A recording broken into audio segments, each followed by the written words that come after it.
This gold rush mistake could have jeopardized the entire season. The latest season of Gold Rush has been a rough one for its mining crews. Rick Ness and Kevin Beats have each experienced setbacks during their mining operations. Beats, in particular, is feeling the pressure of taking over a whole mining operation from his father Tony, though he pulled through and even managed to turn a profit. It's Ness, however, who made a mistake that could cost him the entire season, and it highlights just how rough the gold mining profession really is. That mistake involved the type of pump that Ness brought to speed up the sluicing process, which cost a pricey $150,000, leading Ness to joke, "This could have been a Ferrari in my garage." But it was no laughing matter when it turned out that he had brought the wrong type of pump, which led his whole operation to grind to a halt. Ness is far from the first miner on Gold Rush to deal with a setback during their mining operation, but his issues with his pump underline that gold mining is a tough business. The wrong type of equipment can affect your hull, and so can the environment. It's far easier to pull gold out of a river than a frozen patch of ground. There's also the paperwork. Miners have to go through lots of permits and other legal matters before they can actually start their operation. In a previous Season 15 episode, Ness learned that his water license is set to expire, which means that he only has one more year to pull gold out of Duncan Creek. This makes his mix-up with the pump hit even harder because it effectively put a ticking clock on his hull for the season. Ness's misfortune was eventually corrected during the following episode, when he was not only able to recoup the money he spent on the wrong pump, but was able to use it to pull a substantial haul that was worth nearly $1 million. But he's far from the only miner who's been struggling throughout Gold Rush Season 15. Parker Schnebel has been dealing with setback after setback. First, he discovered that the area he wanted to mine was frozen over. On top of that, multiple equipment failures have stalled his operation. It's genuinely surprising because Schnebel has been one of the most successful miners in previous Gold Rush seasons. In fact, he's the miner with the biggest hauls in the show's history, so this reversal of fate only hammers home that even if miners get lucky, there's no chance they'll stay lucky. Schnebel's haul is also far from what Gold Rush fans might expect. In Season 15, he fell far short of the 10,000 ounces he planned to haul away. His total hauls have also been far under his usual record-breaking results. Ness might have turned things around, but he was fairly open about how tough the mining business is during an interview with TV Insider. "When a problem is staring me in the face, I'm making myself stand there and deal with it.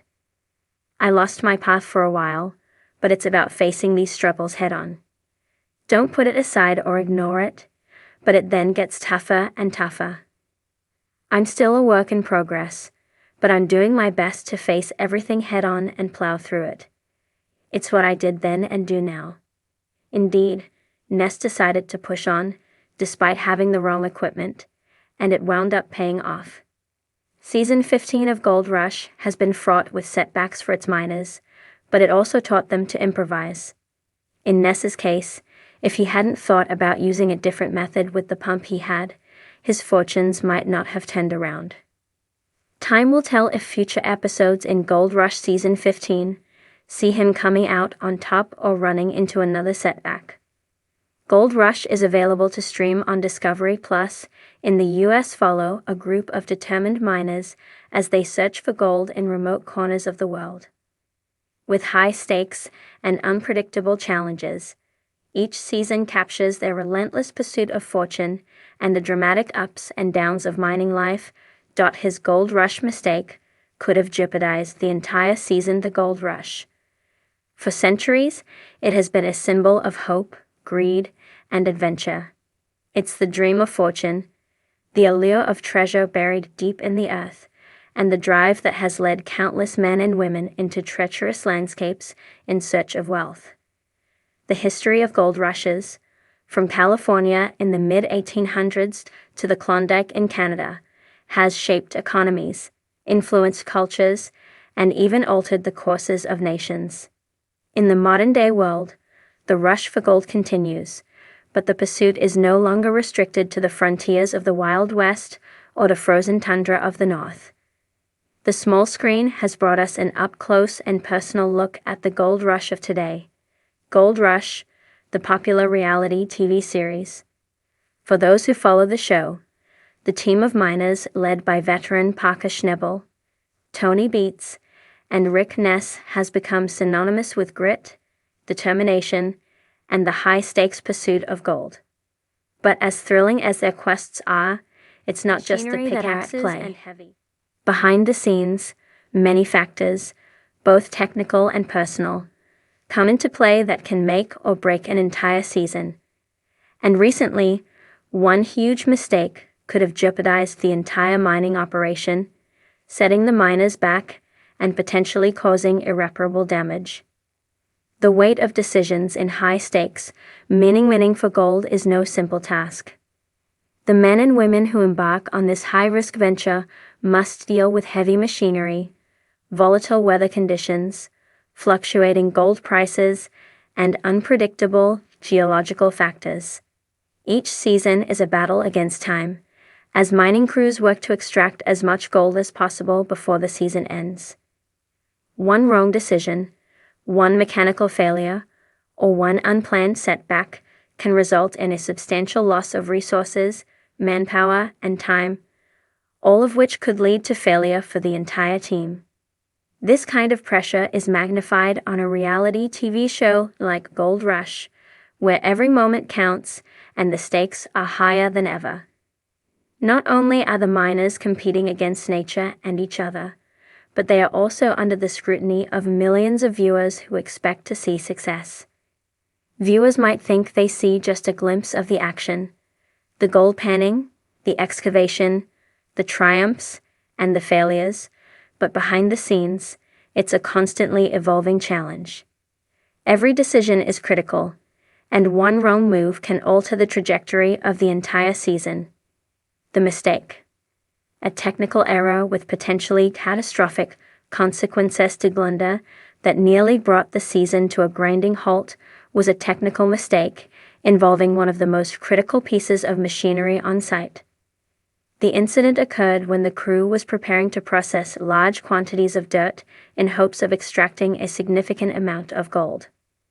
The plan was to move more earth than ever before, hoping that the increased volume would result in more nuggets, more pay dirt, and ultimately more gold. But there was a crucial misstep. The team had failed to properly calibrate one of the most important machines in their operation, the wash plant. The wash plant, designed to separate gold from dirt and debris, is the heart of any mining operation. If it's not running correctly, everything that follows is compromised. From the shaking sluice boxes that separate the gold to the water systems that wash the dirt away, every part of the plant is engineered to work in harmony. The mistake, however, was in not adjusting the plant to match the particular soil conditions they were dealing with that season. As a result, the wash plant was underperforming. The team wasn't extracting as much gold as they should have been, and worse, they were processing dirt inefficiently, wasting both time and resources. For a season where every minute counts, this mistake could have spelled disaster. They were running the risk of losing precious weeks, scrambling to fix a problem that should have been addressed much earlier. The ripple effect of the mistake, the immediate consequence of the wash plant error, was obvious. The gold recovery was minimal, and the team's progress was hindered. This had a direct impact on their finances.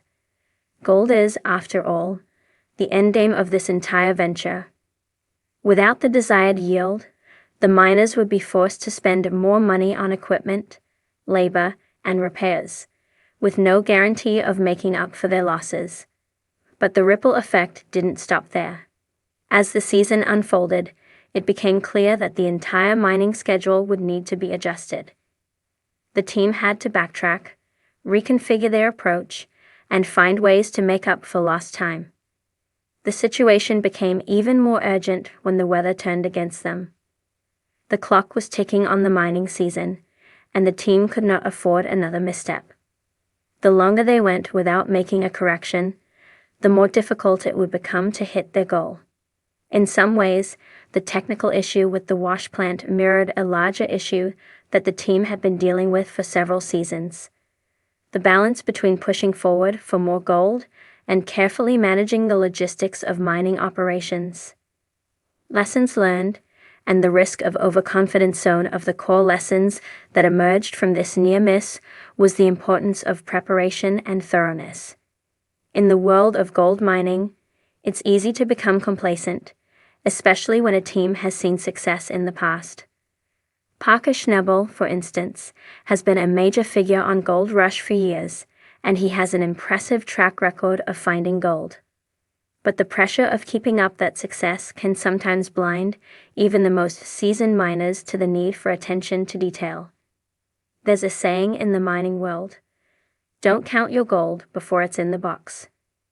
The phrase serves as a reminder that even if you think you know the conditions, even if you think everything is set up for a successful season, things can quickly go awry. The rush to find more gold can cloud judgment and cause miners to overlook